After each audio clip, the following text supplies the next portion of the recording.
This is a story called Yoga and Onion. It is a chapter from Sai Baba's Satcharitra. It is a light story book of Sai Baba, which is read by his devotees on all Thursdays all over the world by thousands, if not millions. I happen to be in one of these groups. I joined it about a year back because I wanted to be part of some devotional group to help me grow my devotion. And so every Thursday, we are allocated chapters and we read it. And so this story is from that book, and this chapter it's from one of the chapters. It's a small story called Yoga and Onion. So, Sai Baba, who is a guru who lived about 100 years back, he used to live in a state called Maharashtra. Very simple and inspiring guru that he's still been followed by millions, and so many people are still becoming his devotees every day. So it's like almost a big movement. So this story is in one day Sai Baba was in his they call the masjid or the mosque. He was somebody, people didn't know whether he was a Hindu or a Muslim.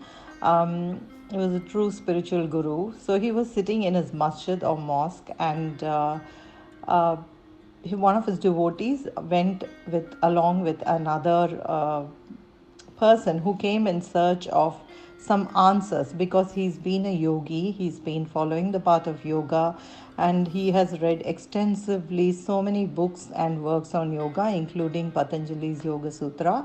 And he had all this knowledge, but he had no practical experience. So he was really struggling to even be calm for a very short time. So he wanted some answers, and looking for answers from Sai Baba, he came in search, and he was taken to meet Sai Baba by one of Sai Baba's close devotees. So when they walked into the masjid, Sai Baba was having his meal. He was having his meal, which was a simple bread called roti, along with some onions. And if you know, in yogic culture, onions and garlic is not included in your diet, because it's meant to, it's supposed to stimulate your nervous system, and so it is avoided if you're trying to be a yogi. And many vegetarians, even among vegetarians in India, there are uh, people who eat onions and garlic, one kind of vegetarian, the other more Puritan vegetarians who avoid that. So this man immediately judged Sai Baba, saying, "How is this man who's eating onion going to be of any help for me?" So that was his thought. And Sai Baba, being who he is, he could read people's mind, and he immediately picked up that, and he simply answered. This man has not opened his mouth. He simply answered, "Those who can digest onion should eat it, and none else." And hearing this man was wonderstruck. He went and fell at his feet, and he totally surrendered. And Sai Baba, being the beautiful guru he was open to helping him. This man asked his questions. He was very pleased with all the solutions he got from Baba, and he got his blessings and he went away. So my take on the story was,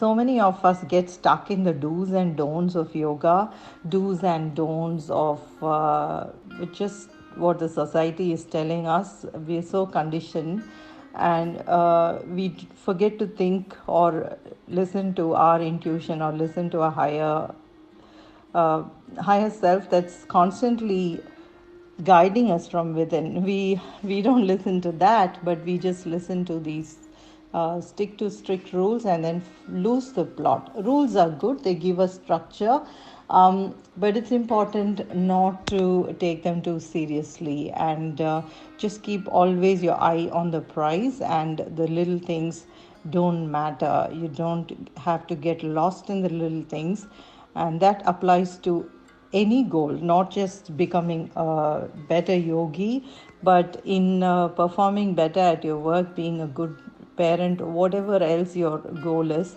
If we get stuck with the little things, we're just going to not progress at all. So always it's important to keep your eye on the prize. This is what I picked up with the story, and I thought this would be interesting for you to hear too. If you're new to my channel, please do subscribe and press the bell icon.